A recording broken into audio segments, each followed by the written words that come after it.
Fala moçada, meu nome é Rony e esse é o módulo 4 da disciplina Algoritmos e Estruturas de Dados 1 do campus Alto Paraupeba da Universidade Federal de São João del Rei. Nesse módulo eu vou explicar para vocês o laço de repetição for. O conteúdo desse módulo vai ser a estrutura do laço de repetição for, vou explicar o que são for aninhado e depois eu vou passar alguns desafios, que são alguns exercícios bons para vocês entenderem como que funciona o for. O comando for serve para repetir linhas de código. Vamos a um exemplo bem simples.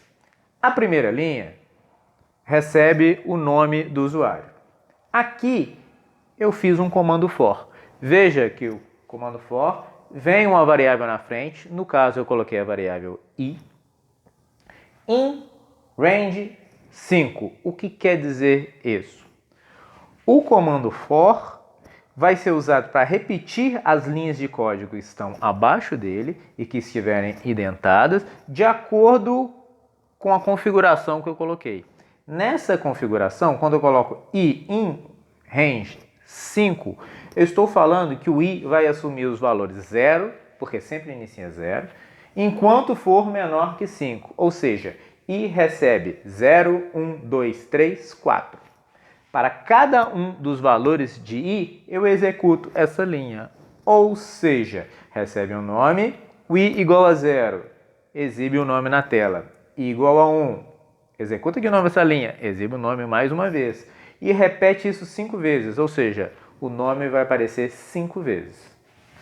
Terminou o for, na linha de baixo, seu nome 5 vezes. Essa linha está fora do for, veja que ela não está indentada de acordo com essa linha que vai ser repetida. Então essa vai ser exibida uma única vez. Aqui nós temos a execução.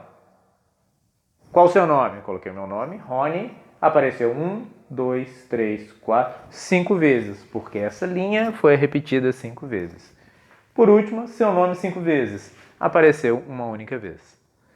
Vamos executar isso no Visual Studio Code. Aqui está o exemplo. Vou executá-lo. Qual o seu nome? Rony. Digite seu nome. Rony apareceu 5 vezes. Então, o i assumiu o valor de 1, executou meu nome. 2, exibiu meu nome. 3, exibiu meu nome, apareceu 5 vezes. Vamos alterar para vocês entenderem. Vou colocar aqui 10 vezes. Melhor. 3 para caber na tela. Então, meu nome vai aparecer 3 vezes.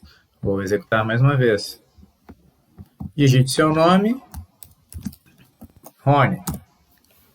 Digite seu nome. Rony. Apareceu Rony, Rony, Rony. Seu nome 3 vezes. O comando for, ele é bem simples. Existem basicamente 3 formas de se utilizar o comando for. Com um parâmetro, com 2 parâmetros e com 3 parâmetros. Com um parâmetro, nós vimos, foi o exemplo anterior, usou o comando for com um único parâmetro. Mas vejam aqui que tem uma pequena diferença, eu estou exibindo o valor de i. Olha, for i em range 10, ou seja, o i vai variar de 0 enquanto for menor que 10, ou seja, de 0 a 9. Embaixo eu mandei imprimir o valor de i. Vai aparecer na tela 0, 1, 2, 3, 4, 5, 6, 7, 8, 9. Segundo, com 2 parâmetros. Quando eu tenho 2 parâmetros, eu estabeleço o início, ou seja, o valor inicial de i e o valor final. Nesse caso, eu estou estabelecendo que o i vai variar de 5 enquanto for menor que 10. Ou seja, 5, 6, 7, 8 e 9. A última forma é com 3 parâmetros, onde eu estabeleço o valor inicial de i, o limite de 10, e aqui eu coloco o passo, ou seja, como que o i vai ser incrementado, como que ele vai crescer. Nesse caso, ele inicia em 2 e é executado enquanto for menor que 10, de 2 em 2. Ou seja, i vai ser 2, 4, 6, 8. O 10 não é, porque 10 não é menor do que 10. No Visual Studio isso vai ficar mais simples. Vamos lá. Para mostrar o funcionamento do for, eu criei 3 exemplos. Um exemplo com um parâmetro, um exemplo com 2 e um com 3 parâmetros. Primeiro, com um parâmetro. Notem que no início eu coloquei um CLS aqui para limpar a tela. Se você estiver trabalhando na web ou se você estiver trabalhando no Linux, você vai mudar esse CLS para clear. Aí eu fiz o for e in range 10 e coloquei print i. Notem que eu estou simplesmente pedindo para o computador exibir o valor de i. Outro detalhe importante, só existe uma linha de código dentro do for. Por quê? Só existe uma linha de código alinhada abaixo do for. E um detalhe também importante, sempre que se colocar o for, tem que colocar o 2 pontos aqui. Vamos executar. Ele executou. Valor de i, o primeiro, 0. Ele exibiu 0 na tela. Depois 1, 2, 3, 4, 5, 6, 7 e o último é o 9. Por quê? Enquanto o i for menor do que 10. O 10 não entra. Segundo exemplo. Também pedi para apagar a tela. Fiz o i iniciar em 5 enquanto ele for menor que 10. Vamos executar. Veja que o resultado aqui inicia 5 e o último valor de i exibido é 9. Por quê? É enquanto for menor do que 10. Próximo, com 3 parâmetros. Vou executar já de uma vez. Vejam, o i inicia em 2, enquanto ele for menor do que 10, e ele vai crescer de 2 em 2. Então, o primeiro valor de i é 2, está aqui. Soma 2, 4. Soma 2, 6. Soma 2, 8. Soma 2, 10. 10 não vai ser exibido. Por quê? Porque enquanto for menor do que 10, foi estabelecido aqui. Como vocês viram, o comando for é simples, só que ele tem uma usabilidade enorme, ele serve para várias coisas. Então eu criei alguns exemplos aqui e eu vou explicar um por um. Primeiro, recebe um nome e exibe 10 vezes na tela, só que lado a lado, um nome do lado do outro. O exemplo que eu passei para vocês exibiu 5 vezes, um abaixo do outro. Segundo, recebe seu nome e o número de repetições. Nos exemplos eu estabeleci o número de vezes que vai aparecer o seu nome. No exemplo que eu vou mostrar para vocês, o usuário vai falar quantas vezes quer que o nome apareça. Terceira, o usuário define o início e o fim de um intervalo exibido na tela. Exemplo, se ele exibir início 5, final 10, vai aparecer na tela 5, 6, 7, 8, 9, 10. Terceiro, exibe os números ímpares até 10, utilizando o for só. Próximo, contagem regressiva de 10 até 1. Esse é um exemplo de inconsistência para que vocês tenham cuidado na hora de criar o for. E o último, fazer um programa que faz a soma de 5 números. Só que para explicar esse exemplo, eu vou utilizar o Visual Studio, da mesma forma que eu faço com os exercícios que eu passo para vocês. Vamos lá? Eu criei um arquivo para cada um dos exemplos.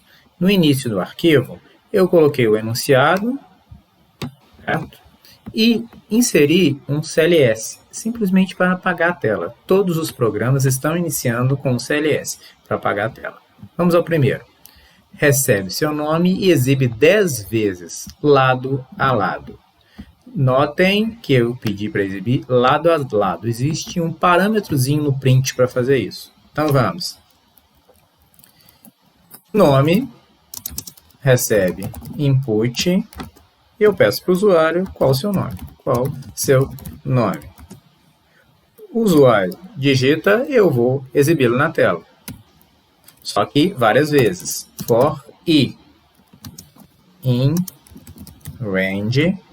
Se são 10 vezes, eu vou colocar range 10. 2 pontos. Agora eu dou um print em nome. Se eu executar, vai aparecer um abaixo do outro. Vamos ver. Executei. Qual o seu nome? Rony. Apareceu um abaixo do outro. Para colocar um ao lado do outro, tem um parâmetro que se coloca no print. Basta colocar uma vírgula e você vai definir o que vem no final de cada um dos prints. Ou seja, você coloca end igual a... Eu coloquei um espaço entre aspas aqui. Quer dizer que o print vai ser executado e em vez de ter uma quebra de linha, vai ter um espaço. Vamos executar. Qual o seu nome? Rony. Ele apareceu e exibiu o meu nome 10 vezes. No final de cada print, um espaço. Se não definir esse caractere final, vai ser uma quebra de linha. Ou seja, o que eu mandar exibir, ao final vai ter uma quebra de linha para ser exibido na próxima linha. Próximo. Receba seu nome e o número de repetições. Então, vamos pedir para o usuário um nome. Input. Qual seu nome? Agora, eu tenho que pedir para o usuário o número de repetições. É um número. Então, rep é o nome da minha variável. Vai ser do tipo inteiro. E eu coloco input. Número de repetições. O usuário informa, agora eu tenho que fazer o for. For e in range, eu simplesmente estabeleço o final do range. Vai ser o conteúdo da variável rep. Lembra? A variável inicia com 0 e ela vai ser, e o for vai executar enquanto essa variável for menor do que o valor especificado aqui. O valor especificado aqui vai ser o valor informado pelo usuário. Então, eu vou exibir um nome. Print nome. Para ficar mais interessante, vou colocar um end igual a 2 espaços.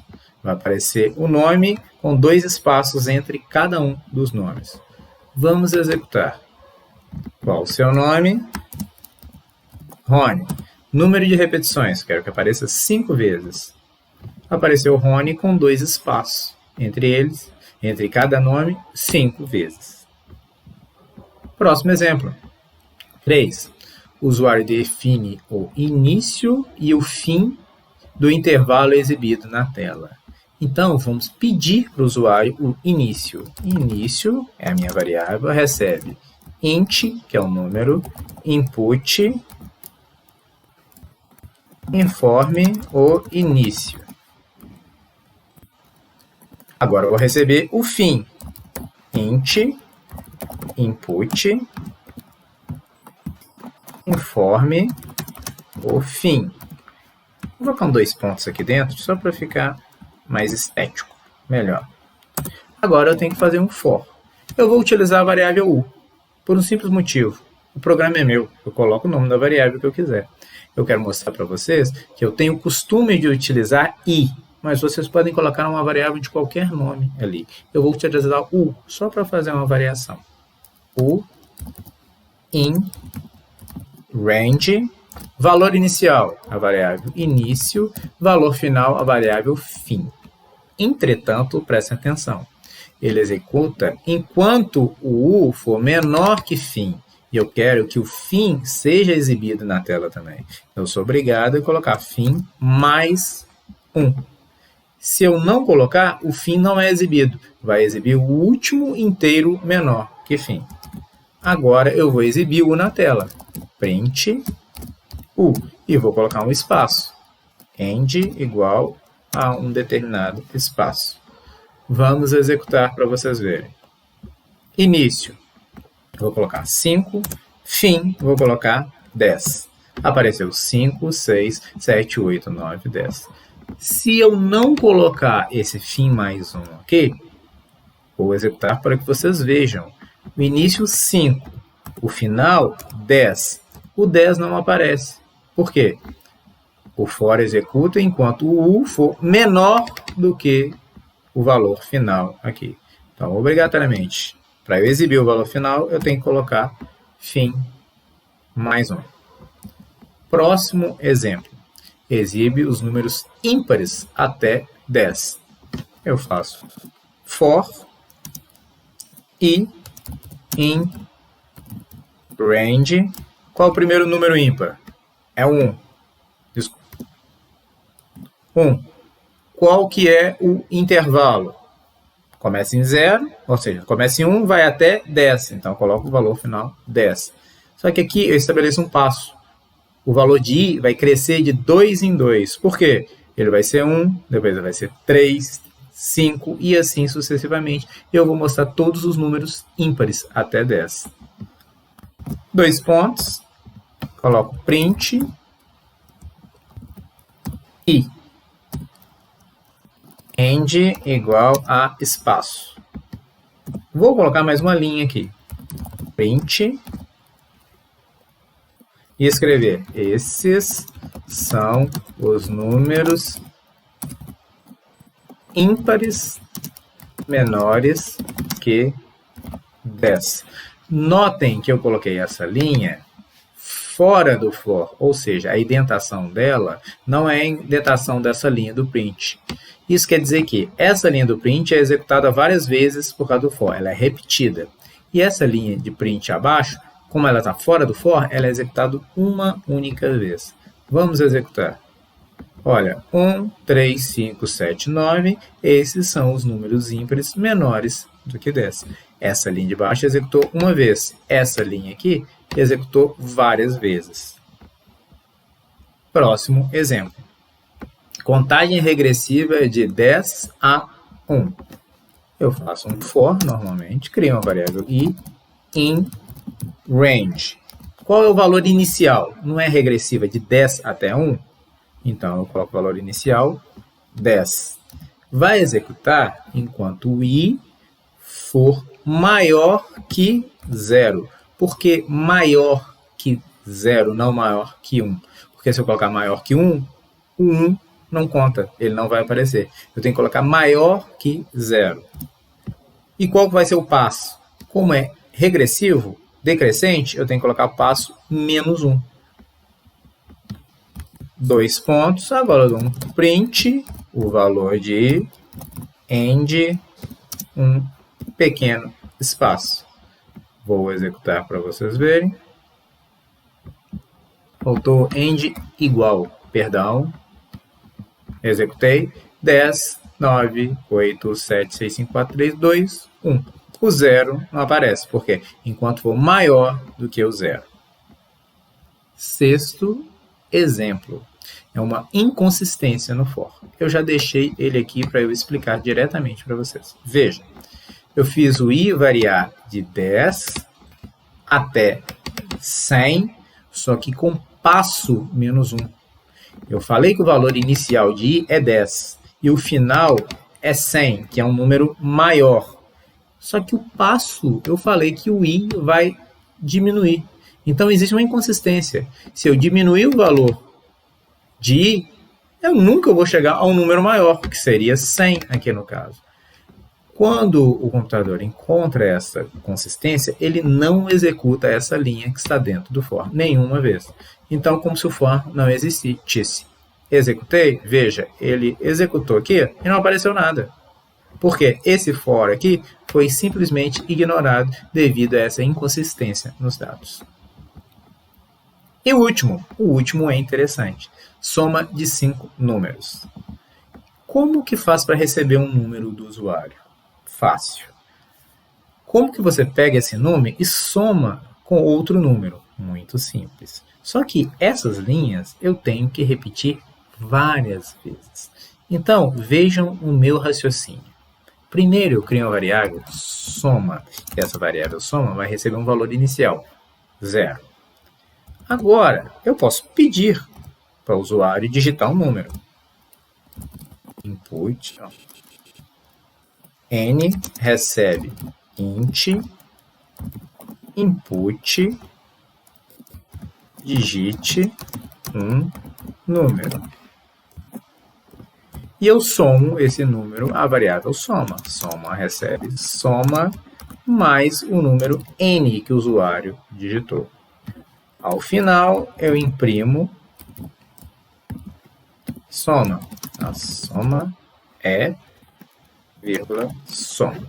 Vejam esse programa incompleto ainda. Tenham paciência. Eu recebi um único número do usuário e somei ele à variável soma. Exibi o conteúdo de soma. Como aqui eu recebo o número e somo ele à variável soma, essas duas linhas têm que ser repetidas. Se essas duas linhas têm que ser repetidas, eu tenho que colocar essas duas linhas dentro do for. Então, eu crio um for que abranja as duas. For e em range 5. 2 pontos. Quais são as linhas que eu tenho que colocar dentro do for? Essas duas aqui. Primeira, que eu recebo o valor de n, e a segunda, em que eu somo o valor de n à variável soma. Agora, sim, eu tenho meu programa. Vejam, soma igual a 0, isso vai ser repetido 5 vezes, ao final a soma é exibida. Vamos executar para vocês verem.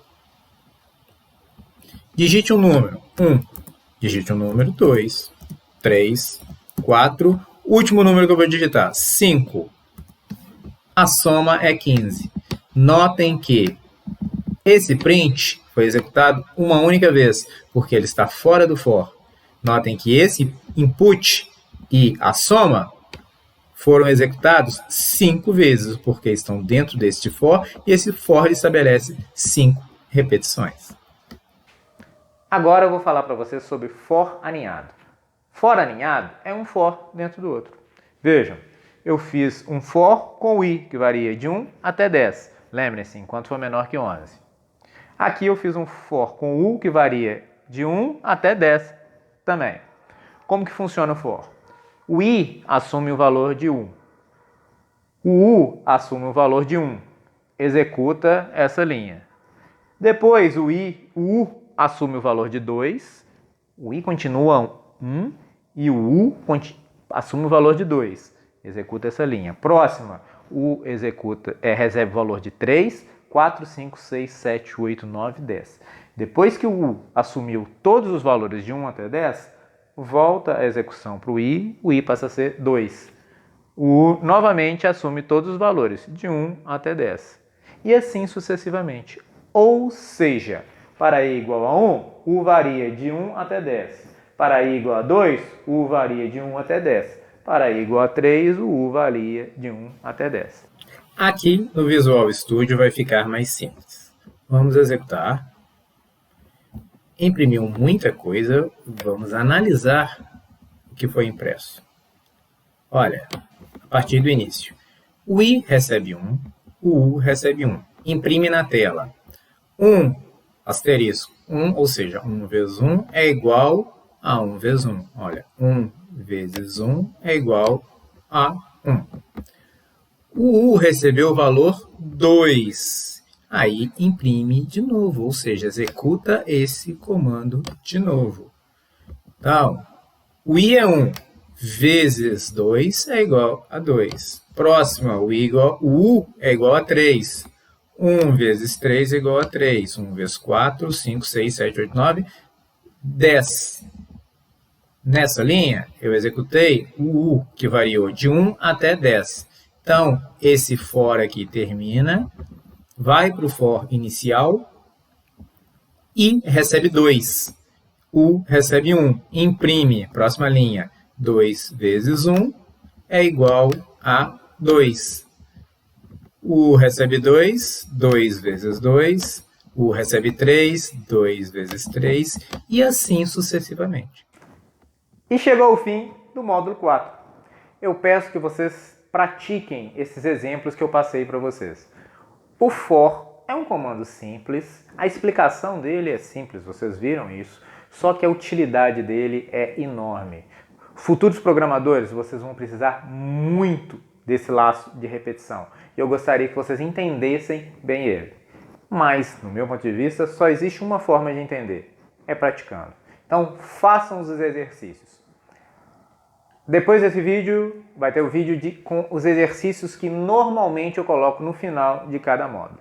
Também gostaria que vocês fizessem eles. Muito obrigado e até um próximo vídeo.